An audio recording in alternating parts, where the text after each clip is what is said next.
this? What the hell?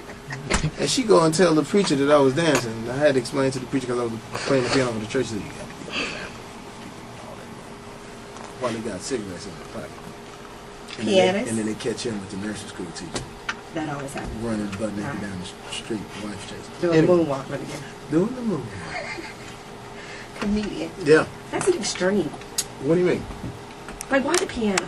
My grandmother said that the piano was going to take me a lot of places. I was 5 years old and had nothing to do. I was watching my older brother, who's adopted, watching him play, and I said, well, why don't I get into it? Let me test your level of piano. Are you like Alicia Keys, or up there with Mozart, or a little better than John Legend, or great like Ray Charles, Chopin, Steve, no, Beethoven? What do you like? I'm just able to sort of get around. Like, I'm able to get around. Like, when I first started playing for the church, I would play Bible music, like bang, bang, bang, bang, bang, bang, bang, bang, bang, bang, bang, and I would just look at them in the choir, like, boy, if this boy don't learn some chords, because I just all about the music. Because Jesus keep you. Yeah, bang, bang, bang, bang, bang, bang, bang. You know, when you're reading, you try to catch the bang, bang, bang. And they said, boy, let the Lord use you, because I was on like 11, so they was like giving me a pass. And then it wasn't to a friend of mine who was from the family. Okay. He was in the family. He said, listen, you need some chords. I said, what are those? You need chords. Let me show you something. Let me show you how to group your hands. So he showed me how to actually play the piano, and then that broadened my horizon as far as my musical talent goes. Then that way, I can listen to a song imitated on the piano, and then that way I can get around. Intuition, your third album. Yes. Why do you think you've had more success with your last two albums than that first one you played? It was tough to get over the comedy thing because people would look at me as Wanda. I never get being dressed as Wanda. And Teddy Riley and Guy was on the set. And I said, wow, I got to get my music to him. But at the time, I was dressed as the girl. And it was like my only time to get to Teddy. So I grabbed my cassette tape, ran over, yo, Teddy, I want you to hear my music. He looked at me like, you got me feeling uncomfortable. Dress on. I said, man, yeah, that's just a character. No, I can't really get with what you're doing right now. So it was tough for people to really like get over that comic thing. It wasn't until years had passed, and then Kanye West, who came to a house party of mine. I threw a house party for Puff. I heard you throw the best house party. The best house. I've never done one, but now imagine this. Imagine this. Puffy, Maya, Missy, Tweet, Young Jay-Z. This is when Puffy had We Ain't Going Nowhere out. Two dudes that was standing next to my garage that was kind of afraid to get in the party. I was like, what's your name? What's your name? Oh, we're the Neptunes. So get on in there. Yeah, Pharrell and them. Right. And then my man Breon Prescott brought over Kanye West. And he rapped right in front of us, no music. We didn't know who he was. We just thought he was incredible. Then he said, I got a song I want you to sing on. We go in the back of my studio, we do slow jams. And when we was doing slow jams, he said, I wanted to go. She said she wants some Marvin Gaye, some Luther Vandross, a little. I was like, I got it. She said she wants some. He said, what you doing? I said, I got to put the sauce on. He said, the sauce. I said, I got to put the sauce. I got to put the R&B thing on. He said, please don't do that to the song. I said, no, dude, it's not going to go unless I put the Don't do that. All right, cool. It ain't going to be no hit. So you told him that? It ain't going to be no hit? In my mind, I'm like, man, it ain't no hit. Let me sing this dry like that. I got to put the Boys to Men on it. Right. I got to put the Baby Fizz Ace on it. Right. Let me get the do that on it. Right. So anyway, I do it dry. Put a little stank on it. I didn't get no stank on it. You did. And I went after that. I went and did a Bad Movie, and I came back, and the song was #1. So I thank Kanye all the time for bringing me into the music game legitimately, because people then sort of viewed me in a different way, and then we went on from that to Ray Charles. Hey y'all, tell everybody Ray Charles in town. Then Gold Digger, and then Unpredictable, and then here we go into it. You have a cut on the album, Blame It. Yeah. Which, by the way, is going to be a hit. That's it, man. Yeah. Do you blame a lot of things? A lot of your actions on the alcohol? What's Well, the last thing that you blamed on the I alcohol? haven't had a drink in a year. Good for you. I stopped drinking. I had a little bit of a problem. Just a little bit.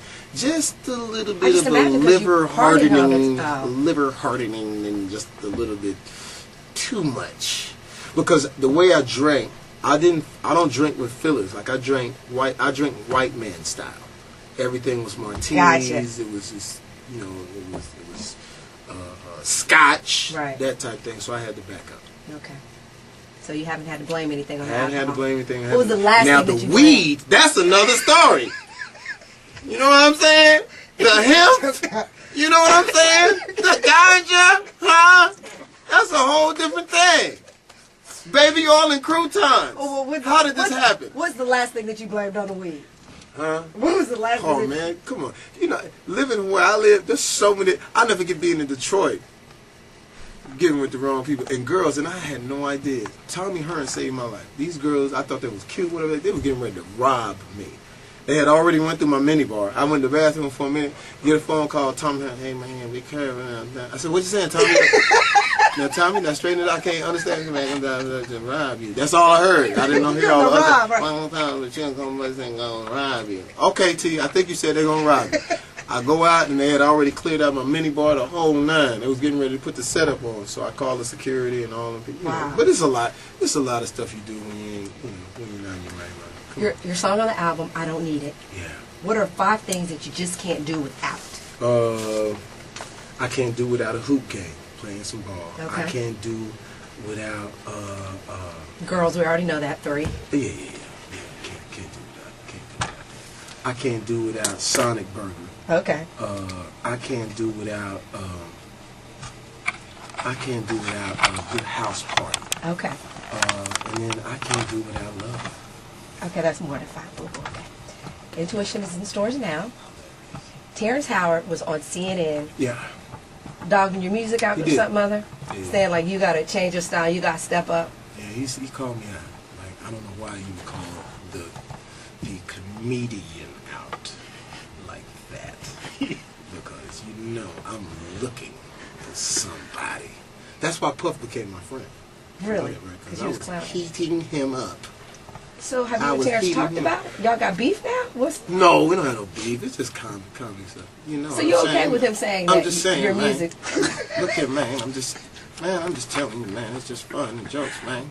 Why you acting like that, Jay, man?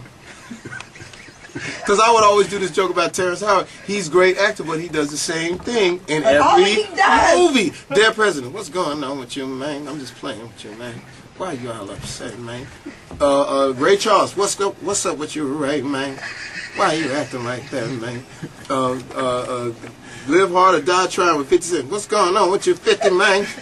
I'm just playing with you, man. Iron Man. Iron Man, why you so irony, man? Come on, man. There's just so much iron, man. And but he changes. You notice that he does the gangster thing, but like when he does Oprah, he's like, well, you know, and the character is that we're doing, it's very intricate. And I was like, who is that dude? But shout out to Terrence, man. I'm just joking with you, man. I mean, I know their office called and everything like that. Would you please call Jamie off? Because they were here, because I did something on like one of the radio stations. I guess it got out there. And they were like, please tell me to stop. So Terrence, let's work together. Let's do another movie together so we can act together. Out of all the movies that you've done, which character was the hardest to get into? Tookie Williams. Stanley Tookie Williams when I did Redemption because I had to play a Crip. And it was tough because I live in LA, been in LA for 22 years. Mm-hmm. And I know Crips. I know a lot of those guys, and I really wanted to get that authentic. And here's a guy who, I come from an extreme. I come from, the funniest, funny dude. To be able to play a Crip, it was like, I really had to get their stamp. I had to let some of those guys actually see some of the performance. To find out if I was really on the right track and if I was playing myself, I would literally leave the movie.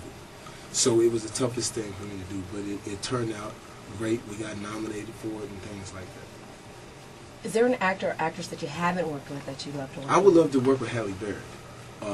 And the reason, not just because she's the most beautiful person on the planet, but she's really got something. She's got another